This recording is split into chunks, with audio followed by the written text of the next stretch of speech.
3 years. Akala nyo dito? Hindi. Dito ako sa baba. Ito, pintuan ho yan. Dito ako dati nakatira. Wala po siyang doorknob. Kung hindi, ang susi po, ilalak nyo ng ganyan, tsaka hihilahin dito. At akin na rin po ito, para na siyang isang bodega. Isa siyang 43 square meter apartment, 1 bedroom. Actually, kama lang siya na nakalagay sa taas ng living room, may parang ladder na lalakaran. And every day for 2.5, 3 years, natutulog ako ng hindi masyadong mahimbing kasi maingay ng konti, narinig niyo naman yung mga motorsiklo. At dahil mag-isa ako sa Paris, kailangan kong mag-adapt sa pamumuhay dito. Ang buhay ko sa Paris ay malayong malayo sa buhay ko sa Pinas dahil dito isa akong ordinaryong Pinay living the Parisian way. Knowing how she lived in the Philippines and how she lived here, I can say that I'm quite surprised. It's good that she was able to adapt that way and handle her own life without being assisted by anybody. Usually yan, gising ka, ang unang gagawin ko magtitimpla ng kape, lalabas, bibili ng breakfast. Usually tinapay yung breakfast ko. Just do like all of us. Go to school and have our own apartment and cook and wash and clean and whatever. Tapos, magko-commute. 10 minutes ang palakad sa MRT or metro, kung tawagin nila doon. Tapos, 40 minutes sa loob ng tren. Paglabas mo, isa na namang 10 minutes yun. She tries her best to be, to live her life normal. And this is the reason she came to Paris. Nagluluto siya. Naglilinis siya ng bahay niya. Naglilinis siya ng kubeta niya. From Monday to Friday yung pasok ko. So, pasok ako kung kailangan umuwi, magdi-dinner muna, magluluto sa bahay or luto na pag-alis ko ng umaga kasi niluto ko the day before. Alam niya kung paano niya alagaan ang sarili niya. Usually pag Sunday, yun yung day ko na naglilinis talaga ako para There was time we used to carry loads of boxes and clean and wash. Sabi niya sa akin, ate, talagang kailangan dahil alam mo naman, solong buhay ako dito. Kailangan ko talagang gawin para matuto ako. Siya pala para ring ordinaryong tao na nakikisalamuhurin pala sa mga katulad namin. Casey's a celebrity back home. This didn't really make a difference back here. But in general, we live the best life here. We don't need to be celebrities here. So this area, this place, actually, yung city na to is made for walking. Naglalakad ako from my bus stop or from the metro.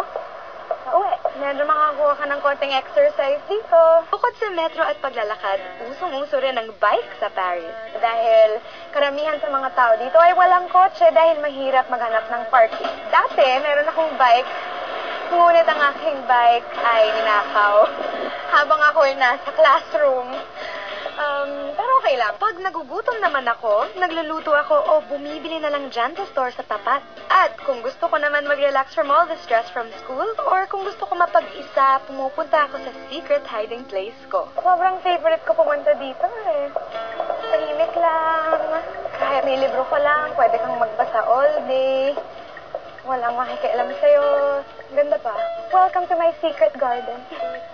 This is the garden, the Jardin de Palais Royal. May fountain, flowers, may mga ibon na lumilipad, nakamanicure lahat ng puno, maraming space to do anything. Maganda dito, mag-relax. Di masyadong mainit kahit may araw, marami ring shade.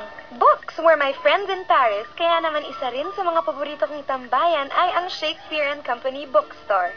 Napaka-cute po ng bookstore na ito. Ang dami pong books dito in English, French, and even Russian na makikita ninyo. Magulo po siya sa loob, hindi po siya super neat, pero po napaka-wide po ng variety ng books na available dito. Dream come true talaga ang pagtira ko dito sa Paris. Pero syempre, gaya ng nakita nyo, ginising din ako ng realidad ng buhay na hinaharap ng lahat ng ordinaryong Pinay na malayo sa kanyang bayan at sa kanyang pamilya. Maganda ka. At saka single.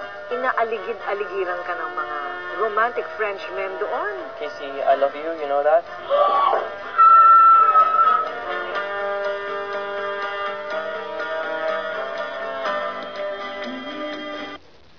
Home away from home, nahubog ang isipan ko dito, nabuo ang pagkatao at nabuhay sa puso ko ang maraming magagandang experiences.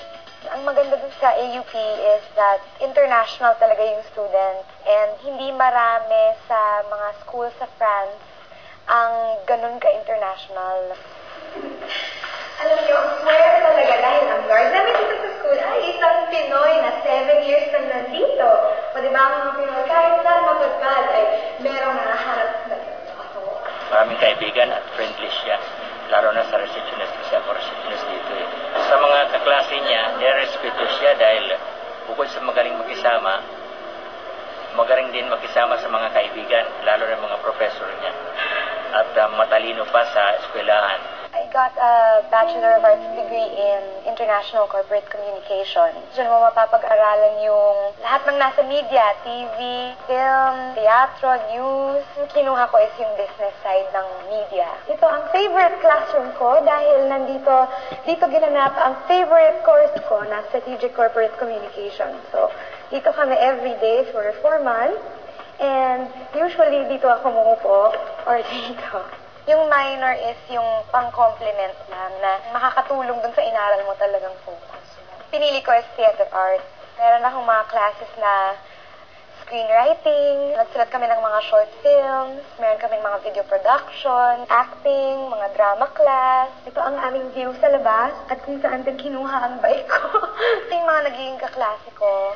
Sobra kaming naging close dahil sa mga presentation. Actually, simula nung first year. Yung mga naging kaklose ko nung first year, si Zane, nandyan din si Nikki, si Francesca naman nasa PR. We were introduced like what is Filipino and who are the Filipinos through Casey.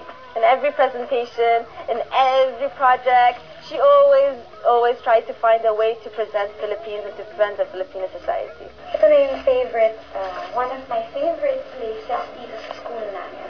Ang dark room. Dahil nakakapag-relax lang ako dito.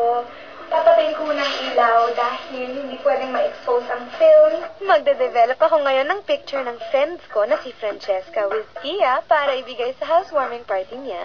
Dito sa darkroom ko rin na-express ang sarili ko at nakakaaliw na makita na lumilitaw sa paper yung pictures na pinaghirapan kong kuhanan. Kahit mag-isa ako sa darkroom, hindi ako natatakot. Nag-e-enjoy pa ako kasi tahimik. Pero pag madami kami sa loob, okay lang din kasi meron akong nakakakwentuhan. Kaya nga si Kuya Pio, ang aming cameraman, ay hindi rin nakaligtas sa pagkukwento.